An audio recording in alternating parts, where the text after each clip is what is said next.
I woke up to him turning the light on in my room, walking to the corner, and pulling down his pants. What's your craziest confession? Episode 1. My father was a raging asshole. He used to beat us and yell at us about how worthless we were constantly. My mother finally had enough, and said that either he gets psychological help, or she leaves him. He went to the doctor, and was prescribed an antipsychotic medication. When he started taking it, he magically became nice. No more beatings, no more yelling. It was paradise. Then, after a while, he turned mean again. We asked our mom what was going on, and she said that he stopped taking his medication because he didn't like the side effects, whatever that meant. We felt doomed. Until one day, my mom accidentally left his prescription bottle in the kitchen. My sister and I looked at each other and didn't even have to say a thing. She got out a spoon and I ground the white pill into powder, and we put it in his orange juice. What a nice day we had. We did this every single day, enjoying our temporary happy home, until the prescription ran out. It was the best month of our childhood, and I'm not sorry. Edit. For those saying that antipsychotics take weeks to work, that's not always the case. In contrast, antidepressants often take weeks to work. People have commented that they've taken antipsychotics such as Latuda, Promazine or Seroquel, and they claim they feel the effects in hours. FYI, I have no memory of exactly what drug he was on. I've got a mate who's nearly 30 now. To be honest, he's not a great-looking bloke, but more importantly he's had no experience with girls ever, which sucks cause he's genuinely a great dude and maintains friendships with some girls, but he tends to friend zone himself before asking one out. He's suffered pretty hardcore anxiety and depression and hates going out. So this year at my birthday, one of the only events hell come out for cause he's a great bloke and knows it means a lot to me. I asked a couple of random girls if I could shout them a drink and they could just compliment my mate on something and have a small chat, no obligation to be anything but just polite and nice, and my lord, he's been a different dude ever since. His confidence has skyrocketed. He's even asking when we're going out next. If he ever found out what I did, I genuinely think he would never leave the house again. A guy I was dating intentionally tried to get me pregnant when we were together. After ejaculating into me when I asked him not to and he knew I was ovulating, he ghosted and I never heard from him again. I lied and told him he got me pregnant and he blocked me. I managed to reach out to him and told him I gave birth and he hung up on me. There is no child. He unblocks me every couple of months to taunt me about being left with his child. But there is no child Ameo. It's just funny to watch how much joy he gets out of thinking he created a child and disappeared. Almost like it's a kink for him. I don't ever plan to tell him there's no child, lol. I'm just going to let him enjoy feeling like he did something. For those calling me crazy, I do have borderline personality disorder. So, it's playtime. Also, we weren't using the pull-out method. He was using a condom and decided to take it off quickly before he ejaculated and shove himself back inside of me to ejaculate, while I pushed on his chest, cried, and said no repeatedly. I didn't deserve that, but he deserves this. And the fact that so many of you think that lying is worse than or equal to rape is fucking terrifying. I'm overweight, as you can garner from the title. I've been trying to lose weight for years now, and while I have had some results, I am still technically clinically obese, though not morbidly.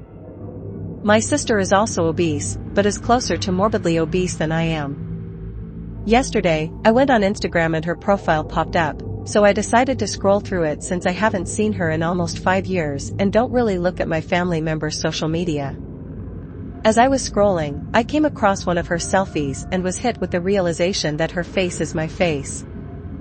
I had never realized just how similar we looked, but her selfie was the same face I see in the mirror every day, and I'm horrified. I know it sounds awful, but my sister has always been the ugliest of the kids in my family, so realizing I look at all like her is not particularly pleasant. I realized that one of the reasons we look so similar was because of our face shape, very round and pudgy. Seeing her and realizing how ugly I think she is and realizing how similar we look has given me extreme motivation to lose the weight and keep it off. I can't do anything about our facial features without surgery, but hopefully by losing weight I will be able to think that we look different and won't feel so awful about my appearance. Anyway, I know that I'm an awful sister for saying so bluntly that I think my sister is actively ugly, but it's true. And it's not just her face, she also doesn't take care of herself, has hair that's been over-dyed and is stringy and gross now, and recently got several face piercings. You can have your own opinion, but I think they're ugly 99% of the time. I'm probably going to see her in just over a year, so I really need to lose the weight by then for fear that anyone will comment on how similar we look. I'm in my 50s now, so I am probably not going to get arrested for this, but I still don't know how this never caught up with me. In the early 80s, ATMs had a feature called Deposit with Cash Back. It was a check cashing feature, but for some reason it ran on the honor system. Of course, this feature went away, eventually. But I figured out that if I just put an empty envelope into the ATM and I didn't seal it, I could claim that the bank lost it. So the ATM would cash the check, then a week later the bank was like, that envelope was empty. For whatever reason, Bay Bank let me get away with that. That summer my family stayed in a cottage in Hyannis for 2 weeks.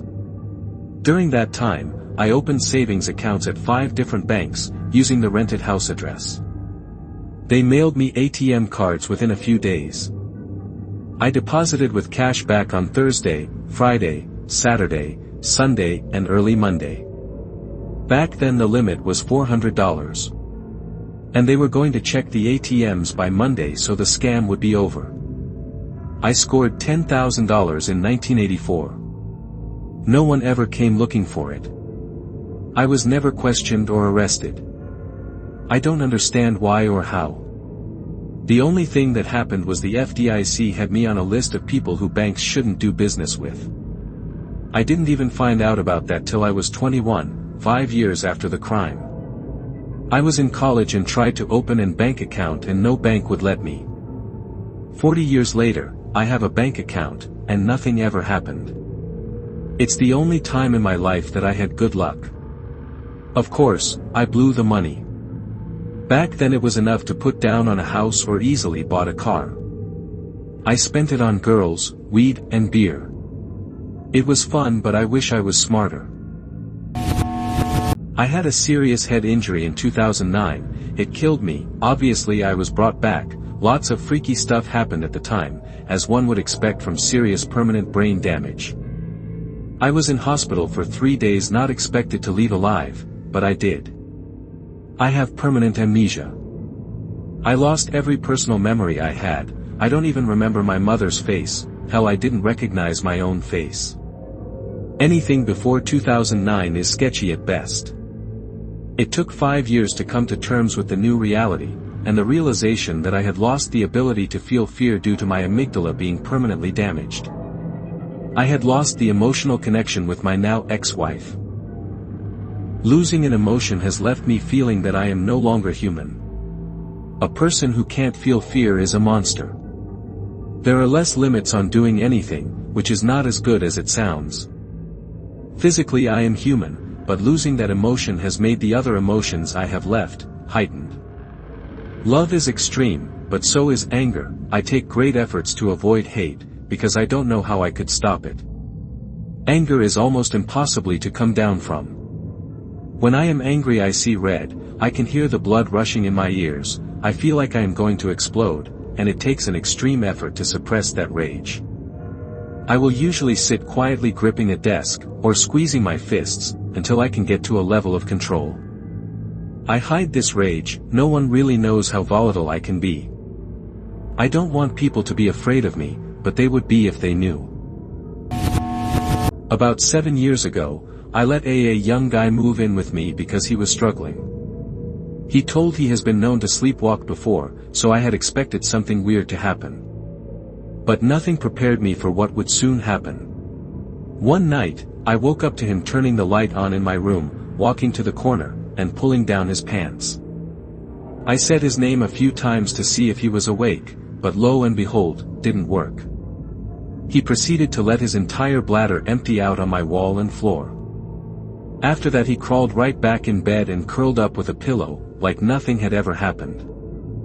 I got him to wake up and told him what happened, and to please clean up the mess that was made. He got very upset that I didn't stop him, but I know I couldn't have. But to this day it plays rent-free in my head. So I've been a house sitter / dog watcher for a number of years. It's truly easy money and I'm excellent at what I do. Odds are your place will be cleaner than when you left for your vacation or work trip. I'll collect your mail and organize it by the date it was delivered, wash all my towels and bed sheets, never have guest over, etc., etc. However, unknown to you and every person who has let me house sit, I'm going to go through your things. Specifically your clothes. Mainly just your clothes. I'll open and go through every closet, and open and go through all your drawers. Dresses, suits, bathing suits, sweaters, pants, skirts, underwear, scarves, jackets, hosiery, hats, you own it, I'm going to take a look. If I really like something, if it really catches my eye or gets my heart going, I'll try it on. I'll stand in front of your mirror and see how it fits me. I'll wear it around the house and see how it feels. Especially if you're a married woman, for some reason your things in particular I love to look through and wear. Yes, the thrill is doing something I'm not supposed to be doing and the thrill of possibly getting caught in your sexiest outfit. But mainly, if you thought it was nice enough to buy and wear, I want to see why. When I'm done, I'll fold it back up, or hang it exactly how I found it. You never know. How do I know? Because you've asked me to house sit again and again and again. It started when I was back in high school. My friends would have a party, and when everyone was outside, I'd go upstairs and see what their mom had tucked away, then I'd try it on, see how I looked, to fold it back and put it away like nothing ever happened. Then I started house sitting, and found out I could have free reign and not have to sneak around. I'm sure this all sounds incredibly creepy, and like a breach of trust. I'm not looking for advice, just wanted to get it off my chest. Looking back it does feel wrong, so I regret it now.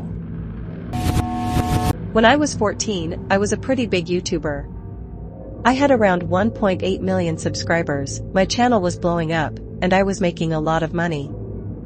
Some months over $50,000. It was my dream, and I was actually living it. I had made tons of close friends from YouTube, I was well known in the game I played, and for the first time in my life, I was genuinely happy. But the thing is, I never really saw the money. My narcissistic mom was in control of all of it. She told me I was too young to have a bank account and that she'd take care of it for me. She gave me around $1,000 a month, which sounds like a lot for a 14-year-old, but when you're making 50 times that.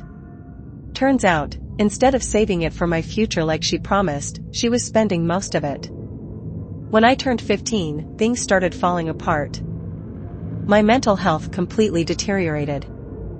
I developed anorexia and ended up hospitalized. My channel became impossible to keep up with.